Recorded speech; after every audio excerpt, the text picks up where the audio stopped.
నిన్న వివిధ మీడియా ఛానల్లో మావోయిస్టు పార్టీ నాయకులైన దేవ్జీ దామోదరు చనిపోయినట్టుగా కూడా వార్తలు ప్రసారమైనాయి.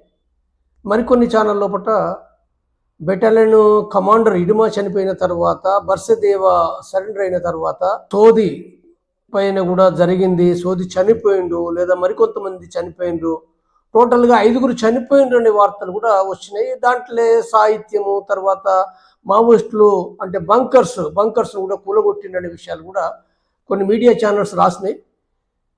అయితే ఆపరేషన్ కూడా కంటిన్యూ అవుతున్నట్టు కూడా వార్తలు వస్తున్నాయి. మరి వాస్తవాలు ఏమిటి? వాస్తవంగా ఈ ఆపరేషన్ అనేది ఏదైతే ఉందో ఇది ఒక ఛత్తీస్గఢ్కు పరిమితమైన ఆపరేషన్ కాదు. ఇది దాని పేరు ఏదైతే ఉందో కరిగుట్ట 2 అని అంటే ఇంతకుముందు పోయిన సంవత్సరం ఏప్రిల్ నెల లోపట వాళ్ళు కరిగుట్టలు 1 ఆపరేషన్ కొనసాగించారు. 21 రోజు కొనసాగింది. దాంట్లోపట 31 మంది మావోయిస్టులు చనిపోయినారు అప్పుడు. కాబట్టి దాన్ని అంటే ఇప్పుడు కొనసాగించేది సెంటర్ పాయింట్ కరిగుట్టల్ని బేస్ చేసుకొని ఈ ఆపరేషన్ కొనసాగుతున్నట్టుగా అర్థమవుతుంది. అది దీంట్లో అంటే కరిగుట్టలు మాత్రమే కాదు, కరిగుట్టలు సెంటర్ పాయింట్గా ఉంటే అంటే ఒక వంక కరిగుట్టల నుంచి అంటే ఇప్పుడు తెలంగాణ కరిగుట్టల లోపల సగభాగము ఇటు సైడు తెలంగాణకు సంబంధించింది వస్తుంది. అంటే ములుగు అడవి లేకపోతే భూపాలపల్లి లేదా భద్రాచలం సంబంధించింది కూడా వస్తుంది. కాబట్టి వీటిని దృష్టిలో పెట్టుకొని అంటే ఛత్తీస్గఢ్లో కూడా బీజాపూర్ తర్వాత సుక్మా జిల్లాలు వస్తాయి. కాబట్టి వీటిని బేస్ చేసుకొని తెలంగాణను కూడా కోఆర్డినేటెడ్ తోటి కూడా ఇవి జరుగుతున్నట్టు కూడా ఏంటంటే ఇవి మనం విశ్లేషించగలం మనం అది.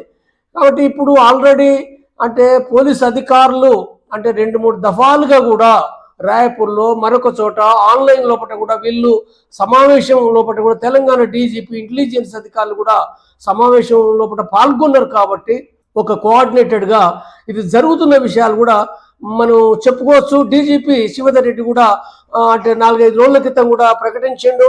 అంటే సీరియస్గా కోమింగ్ ఉంటుంది, సరెండర్ కమ్మండి అని కూడా ప్రకటించాడు.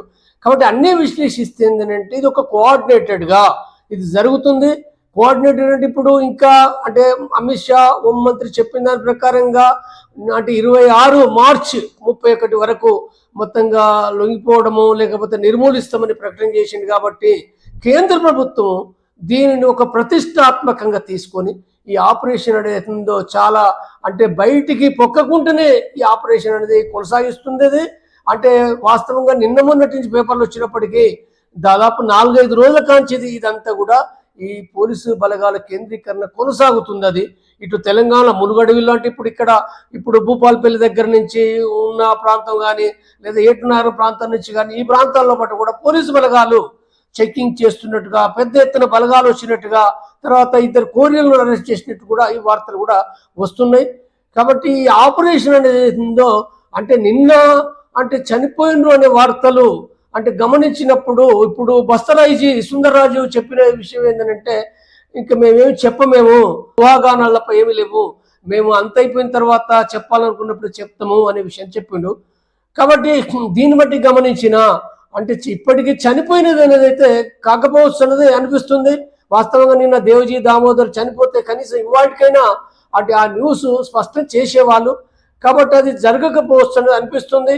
అయితే దాని అర్థం ఏంటంటే ఆపరేషన్ ఆగిపోవడం అని కాదు. అది ఆపరేషన్ అనేది ఇప్పుడు అది కంటిన్యూ ఎన్ని రోజులు చేస్తారు? ఇప్పుడు పోయిన సంవత్సరం 21 రోజు చేసినట్టుగా చేస్తారా అంటే అన్ని రోజులు చేయకపోవచ్చు.